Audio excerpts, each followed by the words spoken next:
Barcelona are in a financial crisis. Despite leading La Liga, and things seemingly are moving in the right track, domestically at least, considering they're out of the Champions League, and there's no insurance levers to protect them from being disqualified to the Europa League, and losing out on 20 million euros on the progress, despite spending 150 million euros on the summer. How did it become this bad?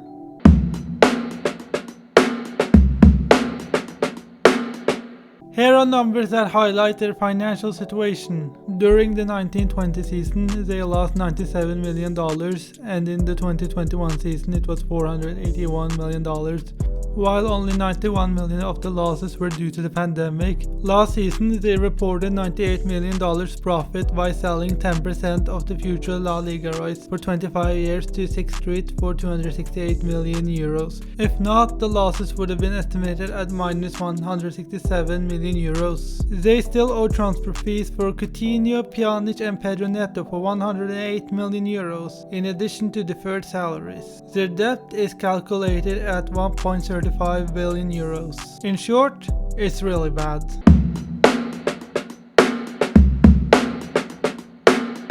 Generating operating revenue has never been an issue for Barcelona. Today they are the second most valuable football club, valued at $5 billion, and are the club which generated fourth most value at $692 million last season, which includes matchday revenue, commercial revenue and broadcasting. But when and how did it deteriorate so badly? Well, it started with the ex-president, Josep Maria Bartomeu. His presidential term is the culprit for the club's financial crisis. The first reason is transfers. There seems to be a growing trend of rich clubs trying to outcompete each other on who can sign the most transfer flops, and Barcelona may very well be leading the flop race, considering spending over 1.5 billion euros on transfer fees for players who never justify the value or never fitted in the squad from the get-go. They signed players like Coutinho, Griezmann and Pjanic on massive transfer fees, only for them to leave the club with massive financial losses. This also addresses another problem, which is low transfer profits. And most of Barcelona's sales are either losses or low profits. And the last time they did generate large transfer profit was when they sold Neymar to Paris Saint-Germain in 2017 for a world record transfer fee for 222 million euros. In contrast to clubs like Real Madrid and Chelsea, they loan out youth players who don't fit the club and later sell them for large fees. In contrast to Barcelona, who barely utilized and exported academy graduates in the past decades, losing out on players such as Thiago Cucurella and Adama Traoré. At least they're making up for it now. The second reason is the salary budget. They would hand out lucrative renewals to aging players in addition to lucrative contracts to newer players, which overloaded their salary budget, and it would be total at 103% of the club's income. As a consequence of it, they couldn't renew Messi's contract, which saw him leave to PSG for free, and it gave them further issues registering new players. The last one is obviously the pandemic, which severely affected Barcelona and every football team in the world. Barcelona's revenue streams that got affected includes matchday tickets, museum tickets and sales at club shops.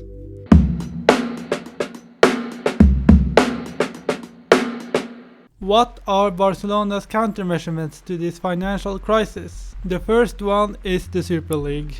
The Super League is a proposed concept of a high-reward, no-risk breakaway league for big clubs in Europe to maximize revenue, cover financial losses, and eliminate every possible future risks. This turned out to be a complete PR disaster, but the idea is still on. The second reason is pay cuts and salary deferrals.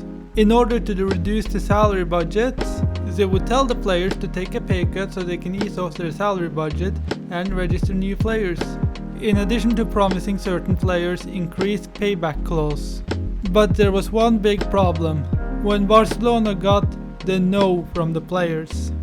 There were players who refused pay cuts, and you can't exactly blame the players considering how Barcelona gave them these lucrative contracts to begin with, went full self-destructive mode with the finances, and publicly throwing the players under the bus, even trying to sell players to avoid repaying their deferred salaries.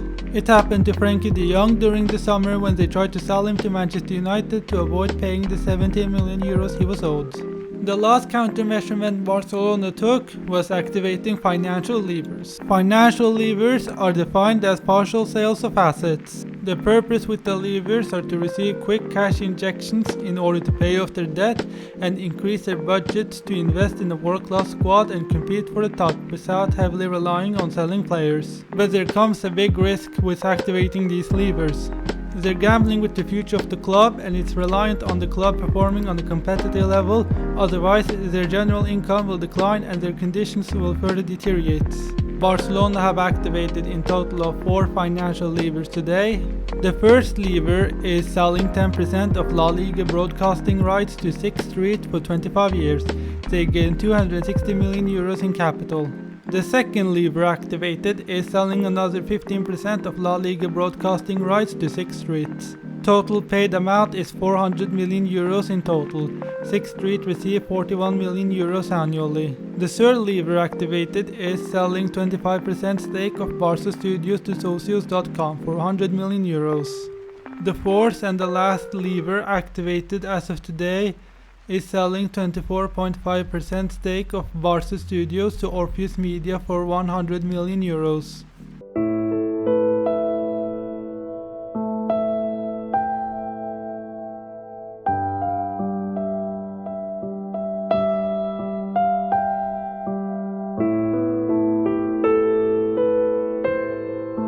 For a club of Barcelona's caliber to be in this position is unacceptable.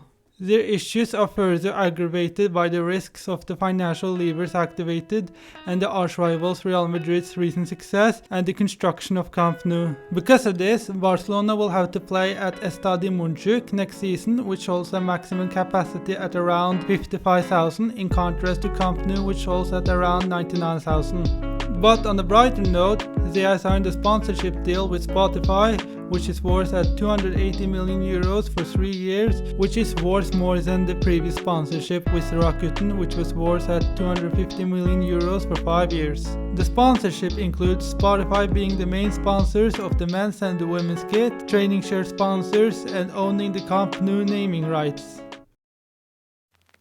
So that's it for my first video, and I hope you enjoyed it. Leave a like, subscribe, share around, and let me know in the comments down below what you think about the video, and see you next week. Adios amigos.